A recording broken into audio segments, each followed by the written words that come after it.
तुम्ही देखील या आंदोलनामध्ये सहभागी झालेले आहेत आणि 8 तारखेला मोर्चा निघणार आहे. या मोर्चा अनुषंगाने कशा प्रकारे पाहता?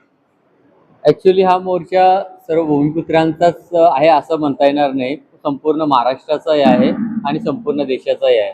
कारण लोकनेते दिवा पाटील साहेबांना बरेच वेळेला मी 2 वेळेला बाईटमध्ये बोललो की संकुचित बुद्धीचे लोक फक्त रायगड पुरता विचार करतात.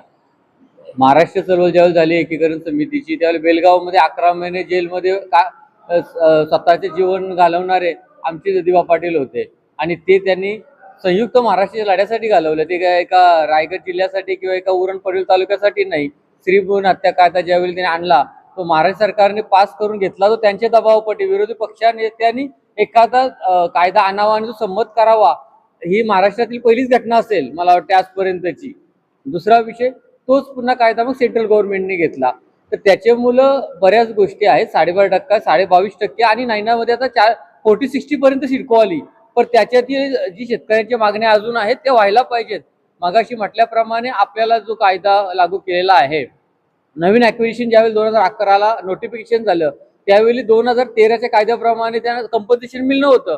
ते न मिळाल्यामुळे बरेच आमच्या बामणवरी गावातील नाईक फॅमिली सुप्रीम कोर्टापर्यंत गेली. ठीक आहे, जाण्यासाठी आज कायदा हातात नसता ते देशाच्या प्रत्येक पातळीपर्यंत लोकनेते दिवा पाटील साहेबांचा योगदान आहे आणि त्याच्यामुळं सर्वांनी याच्या उतरलं पाहिजे. मगाशी तुमचा प्रश्न होता की अनेक 27 गाव कमिटी भाजप माझ्यावर स्वतःवर माझा गुन्हा आहे मशाल मोर्चाचा.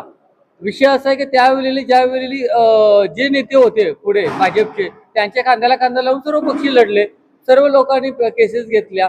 त्याच्यानंतर आता रश्मिताईंना ज्यावेळी पाठिंबा द्यायची वेळ आली त्यावेळी म्हटलं भाजपच्या नेत्यांनी जी पाठ दाखवली त्याच्यामुळे रोष आहे. बाकी कुठल्या कार्यकर्त्यांनो नेत्यांनो रोज बाकीचा नाही आहे, त्यांच्याकडून प्लॉट नाही घ्यायचे, आम्हाला का आमचे प्लॉट काही नाही खाल्ले.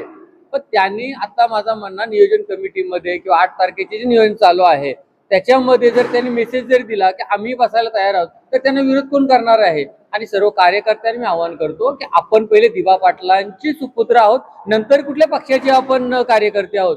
जर आपले दिवा पाटील साहेबांना अस्तित्वच ठेवला नसता तर कुठल्या तरी गलेगोच्यामध्ये, मी एक उदाहरण सांगितलं की ज्यावेळी धरणग्रस्त आले इकडं आज कॅम्प मध्ये राहतात, त्याच्या गावानं काय तर कॅम्प, तलोजा कॅम्प, घोट कॅम्प, गावाची नावं संपली. तर तशी नावं संपायची वेळ 100% आली असती. कारण ही जागा आपली 5,000 आणि 10,000 एकरीनी त्यावेळी महाराष्ट्र घेत होतं. त्यावेळी कुठला कंपन्सेशन नव्हता.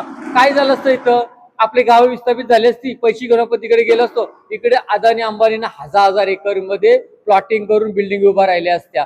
तिथे आज जे छोटे छोटे बिल्डर तयार झालेत ना, ते बिल्डरही तयार नसते, छोटे छोटे कारागीर नसते, कोणी कॉन्ट्रॅक्टर नसता, कोणी सप्लायर नसता आणि कोणी भूमिपुत्र प्लॉट धारकी नसता.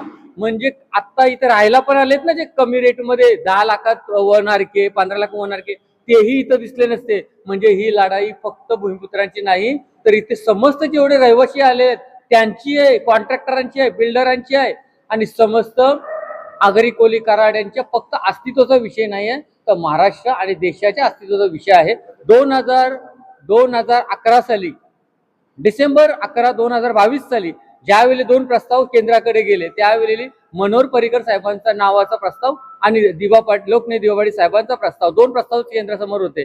मग त्यावेळेला लगेच एका महिन्यामध्ये 11 डिसेंबर 2022 साली लोकनेते तिकडचे पर्रिकरचे आहेत, मनोहर पर्रिकर, त्यांचं नाव गोव्याच्या एअरपोर्टला लागला. मग तो जर त्याच वेळी इथं दिला असता तर हा आंदोलन उभाच नसता राहिला. आणि 3 महिन्यात हा नाव ओंकार होईल हे शब्द इथल्या मुख्यमंत्र्यांचे होते आणि त्याचा रोष ठेवून 8 महिने झाले. तुम्ही काय करताय? ठीक आहे ना, केंद्रामध्ये जरी आज पॉवर पंतप्रधानांची असली तरी पण प्रत्येक अधिवेशनात, प्रत्येक हाऊसमध्ये, कुठल्याही अधिवेशनामध्ये तो विषय निघाला पाहिजे तुमच्या तोंडून, तर आम्हाला समाधान वाटलं असतं. पण तो विषयही तोंडातून येत नव्हता. आज सत्तेमध्ये जर भाजप आहे म्हणून त्यांना राग येत असेल तर एकनाथ शिंदे साहेबांचे शिवसेनेचे खासदार आमदार जर इथे येऊन त्या पोपेटा मॅडमला जर भेटतात, मग भाजपच्या नेत्यांनी याला काय फरक पडतोय? कारण हा आंदोलन कुठल्या पक्षाचा नाही, कुठल्या जातीचा नाही, पातीचा नाही, हा फक्त आणि फक्त प्रकल्पग्रस्तांच्या अस्तित्वाचा आहे.